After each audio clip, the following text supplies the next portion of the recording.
Welcome my channel Jesus Marvel Ministries Bible Study. దయచేసి ఈ యొక్క ఉదయకాల సంబంధు ప్రియమైన వారలారా, పరిశుద్ధ గ్రంథంలో మనం ఈ భాగాన్ని మనం చూస్తూ వచ్చినప్పుడు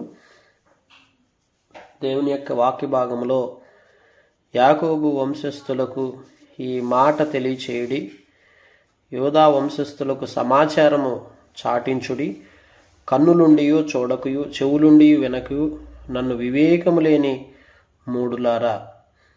దేవుని వాక్యం మనం తెలియపరుస్తున్న విషయం ఏంటంటే, కన్నులుండి చూడకుండా, చెవులుండి వినకుండా ఉండేటువంటి వారు వివేకము లేని మూడులని లేఖనాల్లో మనం చూస్తున్నాం. అంటే మనకి కళ్ళుండి కూడా మనం సత్యమును చూడలేకపోవటం, ఆత్మ సంబంధమైన వాటిని చూడలేకపోవటం, అలాగే చెవులుండి కూడా ఆత్మ సంబంధమైన వాటిని వినలేకపోవటం, అది చాలా ఆలోచనతో కూడుకున్నటువంటి విషయం. ఈ రోజున దేవుని బిడలైనటువంటి వారికి ఆత్మ సంబంధమైన వాటిని చూడగలిగే విధంగా మన కన్నులను సిద్ధపరచుకోవాలి. మన చెవులను కూడా ఆత్మ సంబంధమైన దానిని వినటానికి మన చెవులను సిద్ధపరచుకోవాలి. ఎప్పుడైతే అలాంటి అనుభవం మనం కలిగి ఉంటామో అప్పుడే మనం ఆత్మీయంగా మేలు పొందుకునేటువంటి వారు ఉంటాం. ఈ లోకములో దేవుని ప్రజలైనటువంటి వారు అయిన మనము అన్ని విషయాల్లో కూడా ఈ గ్రహింపు మనం కలిగి ఉండాలి. సముద్రము దాటలేకున్నట్లు దాని తరంగములు ఎంత పొర్లినను, అవి ప్రబలకయు ఎంత ఘోషించినో దాన్ని దాటలేక ఉండినట్లు నిత్య నిర్ణయం చేత దానికి ఇసుకను సరిహద్దుగా నియమించిన నాకు మీరు భయపడరా? దేవుడు చూడండి ఎంత స్పష్టమైన వైఖరిలో తెలియపరుస్తున్నాడో. సముద్రము దాటలేకున్నట్లు దాని తరంగములు ఎంత స్థితిలో ఉన్నప్పటికీ దాని ఎంత ఘోషించినను, ఎంత పొర్లినను దాన్ని దాటలేక ఉన్నట్లు నిత్య నిర్ణయము చేత దానికి ఇసుకను సరిహద్దుగా ఏర్పరిచాడు. దేవుడు ఎంత జ్ఞానం గల దేవుడండి. అవి ఎంతగా పొర్లుతాయి, సముద్ర తరంగాలు ఎంత ఘోషిస్తాయి. ఎంత పొర్లినా ఎంత ఘోషించినా చుట్టూ ఉన్నటువంటి ఇసుకను ఏర్పరిచినటువంటి ఆ సరిహద్దును దాటలేవు. చూడండి, ఆ సరిహద్దును దాటకుండా అక్కడ కట్టడి చేయబడినట్లుగా అలా ఉంచినటువంటి ఆ స్థితిని మీరు చూసినప్పుడు మీరు నాకు భయపడరా, నా సన్నిధిని వణకరా అని యెహోవా వాక్కు. చూడండి, దేవుడు సమస్త సృష్టిని కలగజేసినటువంటి విధానాన్ని మనం చూస్తూ వచ్చినప్పుడు దేవుని ప్రజలమైన మనం దేవుని సన్నిధి అంటే ఎంత వణుకు కలిగి ఉండాలా, ఎంత భయం కలిగి ఉండాలా కదా. మానవుడికి ఈ రోజున అశ్రద్ధ ఎక్కువైపోయింది కదా. అంటే ఏంటంటే ఏ విషయంలో కూడా అంతగా భయపడేటువంటి పరిస్థితి లేదు. కనుక దేనికి భయపడకుండా అన్ని విషయాల్లో ధైర్యముగా ఆత్మీయమైనటువంటి విషయాలను గ్రహించకుండానే ధైర్యంగా ముందుకెళ్ళిపోతున్నాడు దేవుడు. అందుకే అంటున్నాడు, వణకరా, భయపడరా. దేవుని వాక్యంలో చూస్తుంటే ఈ జనులు ఆ తిరుగుబాటును ద్రోహము చేయి మనస్సు గలవారు, వారు తిరుగుబాటు చేయుచు తొలగిపోచున్నారు. ద్రోహము చేయు మనసు గలవారం, తిరుగుబాటు చేసేటువంటి మనసు గలవారం. దేవుని బిడ్డలారా, ఏంటి ద్రోహం? దేవుని యొక్క వాక్యమును వివేకముతో గ్రహించకపోవటం, దేవుని స్వరాన్ని వివేకముతో వినకపోవటం, వివేకముతో దాన్ని చూడకపోవటమే మనం చేసే తిరుగుబాటు, మనం చేసే ద్రోహం. అట్టి ద్రోహము గల వ్యక్తులుగా, అట్టి తిరుగుబాటు చేసే స్వభావం గల మనుషులుగా ఈ రోజున మనం జీవించకూడదు. దేవుడు అట్టి స్థితిలో మనం ఉండటానికి ఇష్టపడట్లేదు. దేవుని ప్రజలైనటువంటి వారు ఎట్లుండాలా? అందుకే వారు రండి, మన దేవుడైన యెహోవా యందు భయభక్తులు కలిగి ఉందుము. దేవుడు దేని కొరకు ఆహ్వానిస్తున్నాడు? నీవు ఆయన సన్నిధికి నిత్యం వచ్చే దేనికి? ఎందుకొరకు ఆయన సన్నిధికి వస్తుంటున్నాం?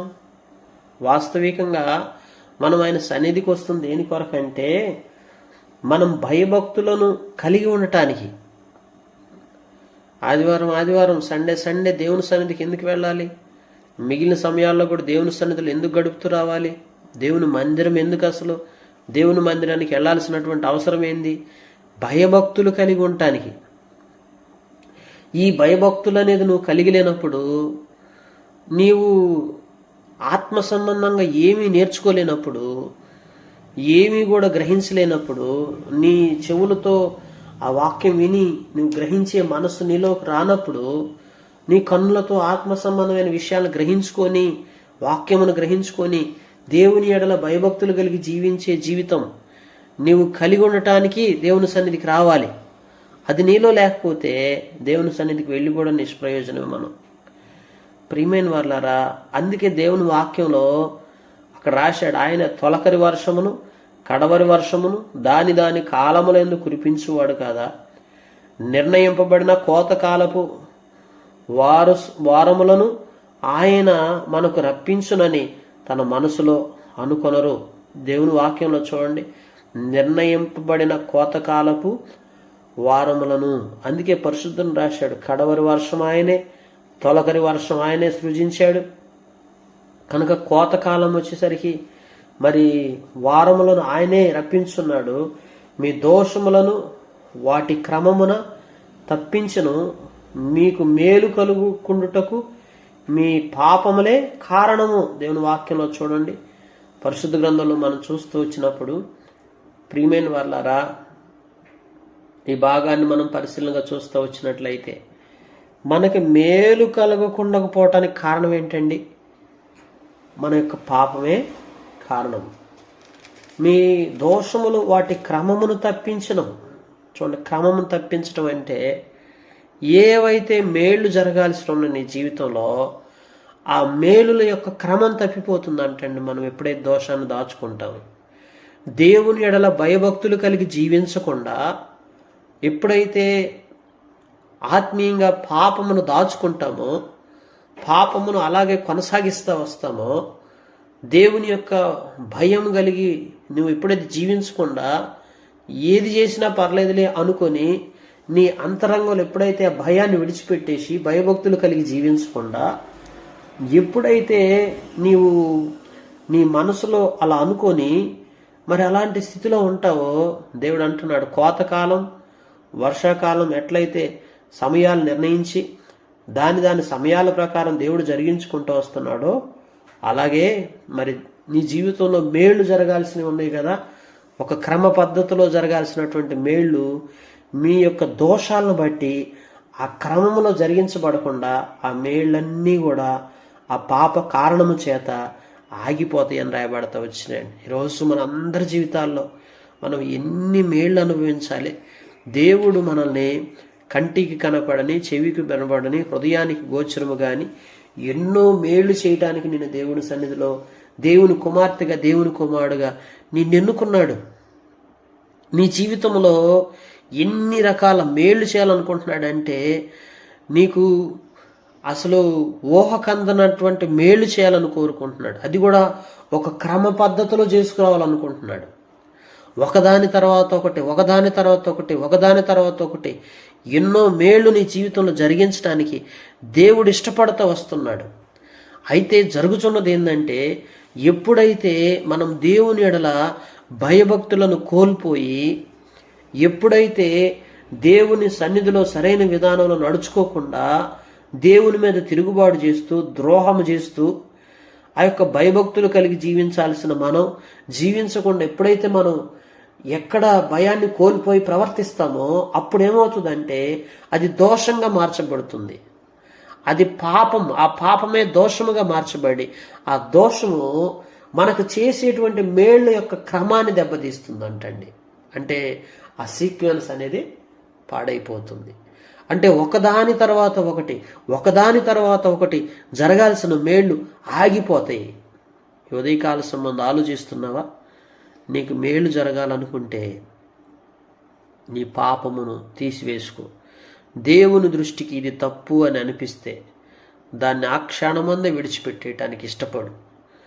ప్రభు పాదాల చెంతకొచ్చి, ప్రభువా నన్ను క్షమించు, నా పాపమును తొలగించయ్యా, ఇది దోషంగా మారి నాకు వచ్చే మేళ్లను ఆపేస్తుందేమో అనే భయం నీలో ఉన్నప్పుడు తప్పక నువ్వు మేళ్లను పొందుకోవడానికి ఆలోచన గల వ్యక్తివైతే నువ్వేం చేస్తావంటే పాపమును విడిచిపెట్టి దోషాన్ని తీసేసుకొని మేళ్ల కొరకు సిద్ధపాటు కలిగి ఉంటావు. ఇటు సిద్ధపాటు ప్రతి వ్యక్తికి అవసరం. ఈ ఉదయకాల సంబంధం నీవు కానీ ఇట్టి సిద్ధపాటులో నువ్వు ఉండుంటే తప్పక నీ జీవితంలో, నీ కుటుంబంలో అనేకమైన మేళ్లతో దేవుడు నింపబోతున్నాడు. ప్రియమైన వాళ్ళారా, నీకు కావాల్సింది ప్రిపరేషన్, ఈ సిద్ధపాటు ఖచ్చితంగా నీకు ఉండి తీరాలి. పరిశుద్ధ గ్రంథంలో అందుకే అంటాడు దేవుని వాక్యంలో, నా జనులలో దుష్టులున్నారు, పక్షుల వేటగాండ్రు పొంచి ఉన్నట్లుగా ఉండునట్లుగా వారు పొంచి ఉందురు, వారు బోనులు పెట్టుదురు, మనుషులను పట్టుకొందురు. చూడండి, జనాల్లో చాలా రకాలైనటువంటి దుష్టత్వంతో కూడుకున్న మనుషులు ఉన్నారు. పక్షుల వేటగాండ్రు కానీ పొంచి ఉండి బోనులు పెడతారంట, మనుషులను పట్టుకుంటారంట అండి. మనుషులను బట్టే వేటగాండ్రు ఉన్నారు. మనుషులు బోన్లేసి ఏటిని పడతారు? సామాన్యంగా పక్షులను పడతారు కదా. కానీ మనుషులను బట్టే వాళ్ళు కూడా ఉన్నారంట. నా జనులలో అంటున్నాడు. ఎవరి జనులు వీళ్ళు? లేఖనాలు చూస్తే మరి బయట జనుల్లో కాదండి, అన్ని జనుల్లో కాదు. అన్ని జనులు వేరు, నా జనులు వేరు. నా జనులు అంటే నా సంఘం, నా ప్రజలు, నా విశ్వాసులు, నా స్వరక్తం ఇచ్చుకున్నటువంటి స్వజనాంగం. బయట ఉన్నటువంటి వారు ఎవరు? అన్ని జనులు, దేవుని ఎరగనటువంటి వారు. కనుక దేవుని ఎరగని ప్రజల గురించి దేవుడు మాట్లాడలా, నా జనుల గురించి మాట్లాడుతుంటున్నాడు. నా జనులలో ఎవరున్నారంటున్నాడు? దుష్టులు ఉన్నారు. దేవుని వాక్యంలో చూడండి, పక్షులు వేటగాండ్రు పొంచి ఉన్నట్లుగా పొంచి ఉండి ఏం చేస్తున్నారు? బోన్లు పెట్టేసి మనుషులు పట్టాలనుకుంటున్నారు. మనుషులు బట్టు జాలరెవరు? దేవుడే కదా. వాస్తవికంగా పాపములు, అంధత్వంలో, దుష్టత్వంలో మనం పడిపోయి జారిపోయి బలహీనం అయిపోయినప్పుడు మనల్ని దేవుడు మరి విమోచించి తన యొక్క వలలో మనల్ని చిక్కింపజేసి మనల్ని రక్షించాడు. అయితే ఈ రోజున మనల్ని ఆత్మీయంగా పడద్రోయటానికి, మనల్ని బలహీనపరచడానికి దుష్టుడు మనలోనే ఉండి మనల్ని బలహీనపరుస్తుంది. పంజరము పెట్టెల్లో నుండి ఉండినట్లుగా వారు ఇండ్లు కపటముతో నిండి ఉన్నవి, దాని చేతనే వారు గొప్పవారును ఐశ్వర్యవంతులను అగుదురు. చూడండి, ఇండ్లలో ఏముందంటే కపటముతో నిండి ఉన్నాం. ఆ కపటాన్ని మనం తీసేసుకోవాలి. దాని చేతనే వారు గొప్పవారును ఐశ్వర్యవంతులగుదురు, వారు క్రొవ్వు బలిసి ఉన్నారు. అంతేకాదు, అత్యధికమైన దుష్కార్యములు చేయుచున్నారు. తండ్రి లేని వారు గెలవకుండానట్లు వారి వాజ్యములు అన్యాయంగా తీర్చుదురు, దీనుల వాజ్యమును తీర్పునకు రానియరు. బైబిల్లో చూస్తున్నప్పుడు ప్రియులారా, దేవుని వాక్యంలో గొప్పవారి అయిపోయాం, ఐశ్వర్యవంతులం అయిపోయాం, దాని చేతే క్రొవ్వి బలిసి ఉన్నాం. కానీ ఇక్కడ చూస్తే ఇండ్ల నిండా ఏం దాగి ఉంది? కపటము దాచుకొని ఉన్నాం. కనుక కపటాన్ని విడిచిపెట్టాలి. పంజరము పిట్టలతో నిండి ఉన్నట్లుగా కపటము కలిగి ఉంటే ఆ కపటముతోనే అవన్నీ సమకూర్చుకున్నారని లేఖనాలు చూస్తున్నాడు, పరిశుద్ధ గ్రంథంలో చెప్తున్నాడు.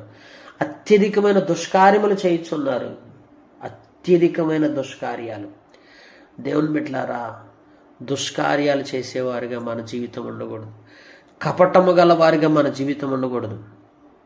మొదట కపటాన్ని విడిచిపెట్టాలి, దుష్కార్యాలను విడిచిపెట్టాలి. అందుకే అట్టి వాటిని చూచి నేను శిక్షింపకుందునా, అట్టి జనులకు నేను ప్రతిదండన చేయకుందునా. ఇదే యెహోవా వాక్కు. దేవుడు తప్పకుండా అట్టి వాటిని చూసి ప్రతిదండన చేయకుండా ఉంటాడా? అట్టి వాటిని చూసి శిక్షింపకుండా ఉంటాడా? ఘోరమైన భయంకర కార్యము దేశములో జరుగుచున్నది. ప్రవక్తలు అబద్ధ ప్రవచనములు పలికెదరు, యాజకులు వారి పక్షమున ఏలుబడి చేసిదరు. ఇలాగు జరుగుట నా ప్రజలకు ఇష్టం, దాని ఫలమునందునప్పుడు మీరేమి చేయుదురు? ఇలాగ జరగటమా మనకిష్టం? చెప్పండి, మనందరికీ కూడా ఏమి ఇష్టం? ఏమి మనకి ఇష్టమై ఉండాలి? దేవా, నా కుటుంబాన్ని ఎప్పుడు కూడా అయ్యా కపటమైన బుద్ధితో నేను బ్రతకూడదయ్యా, దుష్కార్యాలు కలిగిన కుటుంబంగా నా జీవితం ఉండకూడదు నాయన. అలాగూ చేస్తా నేను గొప్పవాడిని అయిపోయాను, ఐశ్వర్యవంతుని అయిపోయాను, కొవ్వి బలిసిన వాడిగా ఉన్నాను అని అన్యాయంగా వాద్యాలు వాడతాను అని చెప్పి అలాగ నీవు ఉన్నట్లయితే తప్పక ప్రియులారా దేవుడు తీర్పులోకి నిన్ను తీసుకొస్తాడు. ఆ తీర్పు దినమందు నువ్వు చాలా బాధపడిపోతావు. ఈ రోజున అబద్ధ ప్రవచనాలు చెప్పలకెదరు. చూడండి, ప్రవక్తలు కూడా తమ జీవితాలను చెరుపుకొని, ప్రవక్తలు సహా ఇటు దోషంలో చిక్కుకొని తమ జీవితంలో అనేకమైన తప్పిదాలు చేస్తున్నారు.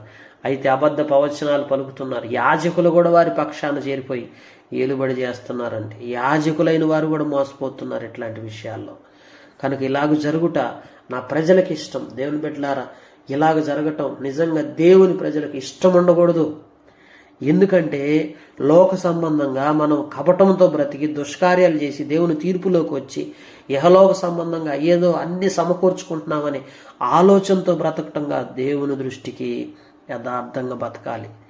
అందుకే దేవుడు అంటున్నాడు, తప్పక దాని ఫలాన్ని మీరు అనుభవించెదరు. దేవుని వాక్యం చెప్పబడతా ఉంది.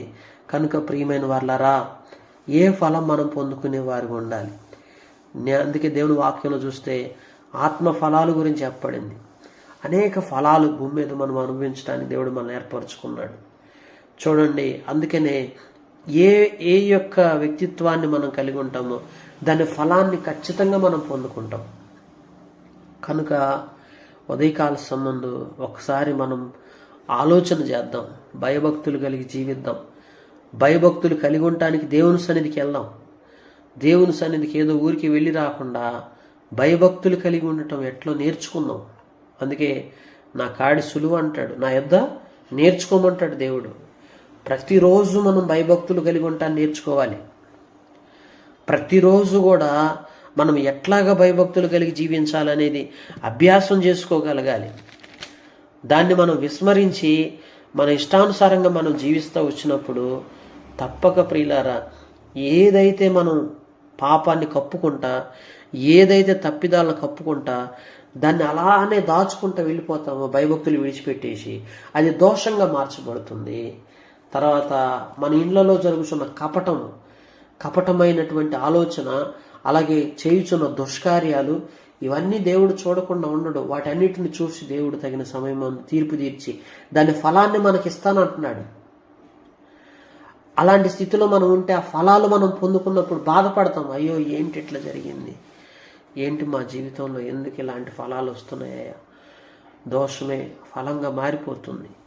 కనుక ప్రియమైన వాళ్ళారా, ఉదయకాల సంబంధం ఆత్మ సంబంధంగా ప్రతిదాన్ని వినటానికి, ప్రతిదాన్ని ఆత్మీయ నేత్రాలతో చూడటానికి, గ్రహించటానికి దేవుడు నాకు మంచి మనసునివ్వమని దేవుడిని అడుగుదాం. దేవా, నేను నష్టపోయిన తర్వాత ఆ ఫలాలు నేను చూసిన తర్వాత, అయ్యా నేను అప్పుడు బాధపడే కంటే నాకు ముందుగానే నాకు గ్రహింపు దయచేయమని నువ్వు దేవుణ్ణి అడిగినట్లయితే తప్పక దేవుడు నీ కుటుంబాన్ని నిన్ను ఆశీర్వదించి మంచిగా స్థిరత్వంలో తీసుకొస్తాడు, బహుగా దీవిస్తాడు, మెండైనటువంటి మేళ్లతో నింపుతాడు. అందుకే అంటాడు ఇందాక, ఏదైతే మనం పాపమును చేస్తూ తప్పిదాలను చేస్తూ ఆ దోషాన్ని కూడగట్టుకుంటామో మేలులు చేసే వరుస క్రమం అనేది పాడైపోతుంది. అంటే ఒకదాని వెంట ఒకటి మేలు చేసుకుంటూ రావాలని దేవుడు అనుకున్నది కాస్త పోయి ఆ మేలులనేది క్రమం, ప్యాటర్న్ అనేది దెబ్బతింటుంది.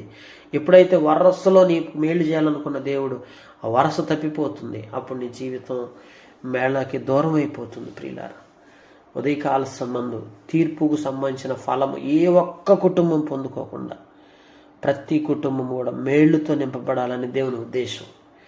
ఆ మేళ్లు నీ జీవితంలో సమృద్ధిగా దేవుడు జరిగించాలని హృదయపూర్వకంగా కోరుకుంటూ దానికి తగిన భయభక్తులు నాకు నేర్పించమని దేవుణ్ణి ఉదయకాల సంబంధం అడిగి దేవుని పాదాల చెంతకు వచ్చి దేవుని సన్నిధిలో హృదయపూర్వకంగా ప్రార్థనాపూర్వకంగా మన తప్పిదాలన్నిటినీ ప్రభు దగ్గర పెట్టేసి ఆ దోషాన్ని సంపూర్తిగా తొలగించేసుకొని దేవుని సన్నిధిలో నువ్వు నిలిచి ఉన్నట్లయితే తప్పక మేలులు వెంట మేలు దేవునికి చేసుకుంటూ వస్తాడు.